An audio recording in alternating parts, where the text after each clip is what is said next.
Baik, terima kasih Bang Oto dan seluruh kawan-kawan dari Peradi yang hari ini saya muliakan, saya banggakan dan saya temui Dede didampingi oleh ibunda tercinta dan kakaknya tercinta yang mendampinginya dengan sepenuh hati, memberikan ruang bagi putranya untuk menjadi pahlawan bagi keadilan di Republik ini. Air mata saya tidak pernah berhenti. Kenapa? Yang pertama adalah yang dipenjara seumur hidup itu kuli bangunan, rakyat kecil, strata hidup yang sosial yang paling rendah di Indonesia dari sisi pendapat. Yang dibuat untuk memberikan kesaksian palsunya juga kuli bangunan, rakyat kecil juga. Saya dari tadi bertanya besar, kenapa yang dipenjarakan orang tidak berdosa, yang mempenjarakan jadi saksi palsunya adalah orang tidak berdosa? Kenapa rakyat kecil selalu jadi korban dalam setiap kepentingan perorangan? Pasti ada pertanyaan besar. Kenapa mereka tidak bersaksi?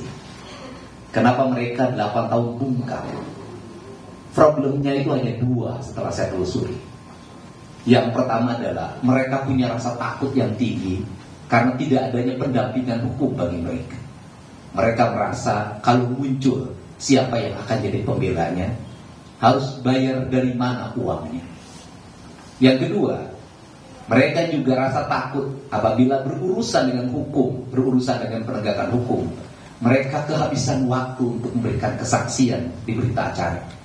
Mereka kehabisan waktu untuk menjadi saksi di pengadilan.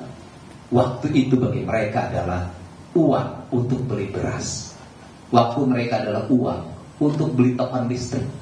Waktu adalah mereka uang untuk bayar anak-anak sekolah mereka.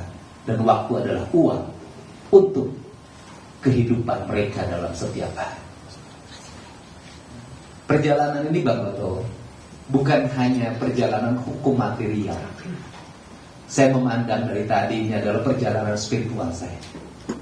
Mungkin beda orang memahami spiritual. Spiritual apa yang saya dalami? Yang pertama, kenapa saya menangis? Saya itu bertanya dalam setiap hari, ya Allah, kenapa saya harus berpisah dengan anak saya? Saya harus berpisah dengan keluarga saya. Hari ini Allah menjawab, kamu berpisah dengan anak-anak kamu biar kamu sendiri dan punya waktu untuk menghabiskan waktumu untuk sebuah penelusuran peristiwa yang pada akhirnya 3 bulan berakhir hari. Mungkin kalau hari ini saya duduk dalam sebuah keluarga, tiap hari pergi ke mall, jalan-jalan,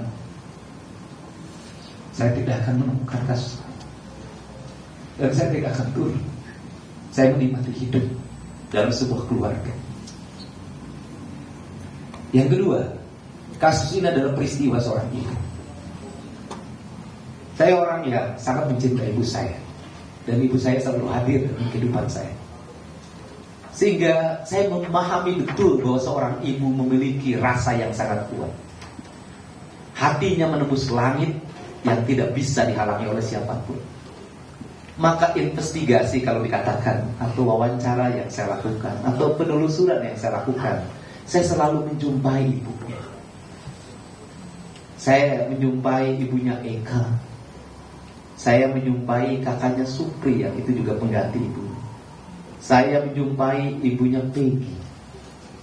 Saya yakin betul bahwa kemurnian hati seorang ibu itu akan membukakan pintu langit kesadaran manusia.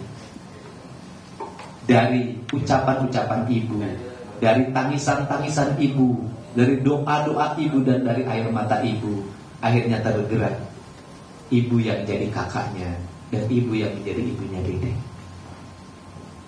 Lahirlah sebuah motivasi di mana Dede harus berkata jujur. Dan hari ini Dede berkata jujur. Saya di Republik ini baru mendengar sekali ucapan seorang manusia yang patriotik, tidak berpendidikan tinggi, hanya kuli bangunan, tidak pernah mengikuti pendidikan-pendidikan nasionalisme seperti para pejabat seperti saya. Tapi dia berkata bahwa saya mau dipenjara menggantikan mereka, karena saya telah bersalah mempenjarakan mereka. Biarkan mereka bebas dan saya masuk dalam penjara itu. Sebentar lagi kita akan ada upacara 17 Agustus. Dia adalah pahlawan di era ini. Dia adalah patriotik di era ini. Dan dia adalah kesatria di era ini. Untuk itu, kepada para kesatria, kita harus merasa malu ada kesatria yang sebenarnya. Kemudian yang berikutnya bagi saya pribadi, Bang Otto, dalam seminggu ini adalah seminggu derita sebenarnya dalam penelusuran kasus ini. Karena saya mendapat bulian yang luar biasa, mendapat tuduhan suap beragam. Pada niat saya cuma satu, saya ingin kasus ini tidak melebar kemana-mana, tidak menuduh orang yang tidak bersalah, tidak membawa nama siapapun yang tidak ada kaitannya tujuan saya. Tetapi karena halusinasi, imajinasi, cocokologi, membakar pikiran orang di media sosial, sehingga menjadi kemana-mana. Dan rupanya air mata saya ketika malam itu terjawab hari ini. Seluruh bulian itu dijawab dengan datangnya Dede. Dan bagi saya kedatangan Dede adalah pelipur lara hidup saya dan membuat hidup saya bahagia dan berarti pada hari. Kemudian yang berikutnya banyak yang mengaitkan ini dengan dunia politik. Saya katakan berulang-ulang di depan Pak Yute, saya katakan penelusuran saya terhadap kasus Eki dan Tina dan terpenjaranya 7 orang dengan hukuman penjara seumur hidup bagi saya jauh lebih berharga dibanding dengan hanya urusan politik. Karena ini jauh lebih berharga, ini lebih memiliki nilai kemanusiaan. Dan saya cuma satu dalam hidup saya, ingin punya catatan. Saya memang bukan pengacara, saya bukan jurnalis, saya bukan alat penegak hukum, tapi saya ingin punya catatan bahwa dulu pernah ada orang yang terbebas dari penjara seumur hidup dari tayangan channel YouTube yang saya kelola. Dan itu bagi saya adalah perjalanan indah dalam hidup ini.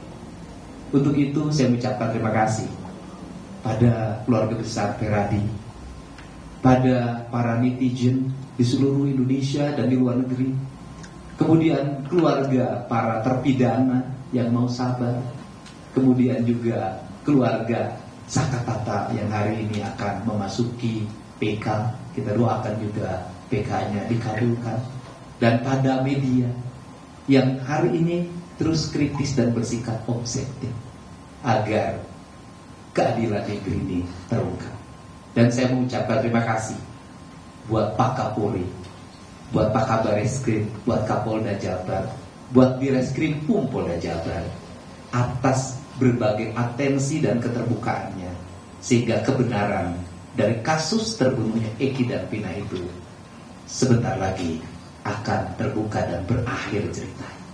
Saya ucapkan terima kasih buat Pak Joko Widodo, Presiden Republik Indonesia, dan buat Pak Prabowo Subianto yang menjadi spirit dalam kehidupan saya dengan sebuah kalimat yang selalu terngiang dalam pikiran saya. Bantulah banyak orang apabila kamu mampu membantunya. Apabila tidak bisa membantu banyak orang, bantulah sedikit orang. Apabila tidak mampu membantu sedikit orang, bantulah satu orang. Apabila tidak mampu membantu satu orang, jangan bikin susah orang. Semoga keberadaan saya tidak membuat orang susah. Terakhir, penekanan saya adalah negara ke depan harus melindungi kesejahteraan publik. Karena dari rakyat yang tidak sejahtera itu membuat mereka tidak bisa berkata objektif. Untuk itu, apa sih yang mereka gelisahkan ketika ada sebuah kasus? Takut kehilangan pekerjaan, takut anak-anaknya tidak sekolah, takut tidak kebeli beras. Ketika kita tampil untuk menjamin berasnya, menjamin ongkosnya, menjamin kehidupan anak-anaknya, mereka pada akhirnya akan bicara yang sebenarnya. Itulah bedanya rakyat kecil dengan kita yang besar. Kalau yang besar sudah cukup juga tetap tidak jujur. Itu saja. Saya ucapkan terima kasih untuk semuanya. Semoga peristiwa ini adalah menjadi peristiwa catatan penting dalam hidup kita dan sejarah hukum Indonesia. Semoga peristiwa Pina dan Eki dan terpidana 8 orang tanpa kesalahan yang memadai itu adalah peristiwa yang terakhir dalam kehidupan hukum Indonesia. Saya ucapkan terima kasih. Terima kasih Kang Deddy. Ada teman yang mau sampaikan?